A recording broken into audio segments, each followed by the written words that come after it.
Director of the Alliance for Middle East Peace, a group of over 100 NGOs working to foster reconciliation between Israelis and Palestinians, between Arabs and Jews in the wider region. John, it's so good to talk to you. I want to ask you, first of all, before we move on and talk about the regional implications, sure. I know that you have a friend who very sadly has gone missing in the southern Israeli area. Can you talk to me about Vivian? Sure. Vivian Silver, I think, as anybody who's involved in the Israeli-Palestinian peace-building space, is herself an institution. She's a founder and leader of many organisations. My organisation, ALLMEP, is a network of peace-building NGOs. She helped to set us up, essentially, helped to select the organisations that became members, and lives right on the border with Gaza at Kibbutz Be'eri. And in fact, she helped to form Women Wage Peace, one of our members, which is the largest peace-building organisation in Israel made up of women, in the aftermath of the 2014 Gaza-Israel war as a response to the violence and dehumanization then. So she's incredible, as anyone who knows her is aware, and she's been missing since around 11 o'clock on Saturday morning, and obviously we're very concerned. And she's 74 years old, isn't she? 74 years old. You haven't heard anything about her fate at all? No. The last she was on WhatsApp at around 11. We knew that Hamas gunmen were in her town, were outside her house, had entry to it.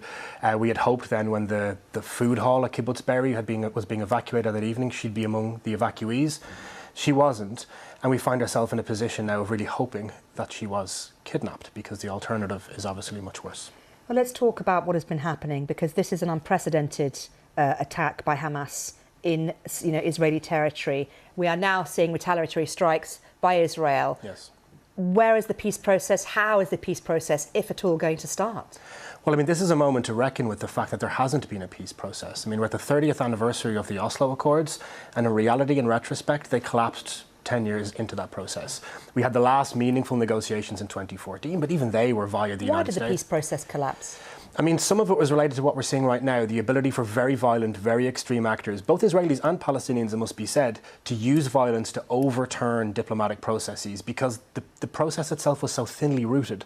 Oslo arrived as if out of outer space, with no preparation of the societies, and suddenly they were expected to go toward being allies and partners in peace.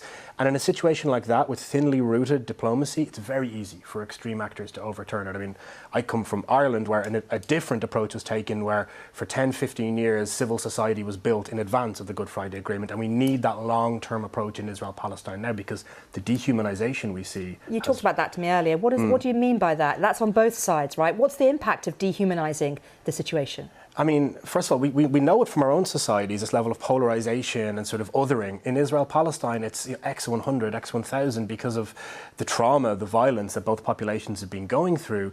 And I mean, if we look at where we've come from, before the 1990s, before 1992, there was no walls, checkpoints, permits. Israelis and Palestinians moved around fairly easily. People forget that now. It was not perfect, but there was still military occupation, but there was that level of population exchange. What we've done is we've separated both peoples. In Gaza, behind a huge wall, in the West Bank the same. We've introduced a regime of permits and exclusionary practices, often with security justifications, but it means that you've created a petri dish for polarization, extremism, for the worst stereotypes to be prevalent. And that's why really re-socializing these populations, making them understand the vision you see of Hamas marauding through Israel a few days ago is not all Palestinians, and equally Gazans sitting terrified right now in airstrikes. That is not an image of all Israelis. We have to be able to push back against those stereotypes. Okay, John, it's really good to talk to you, and I really hope that you do hear from Vivian very soon. Thank you very much for talking to us about what has been happening. Thank you. Thank you.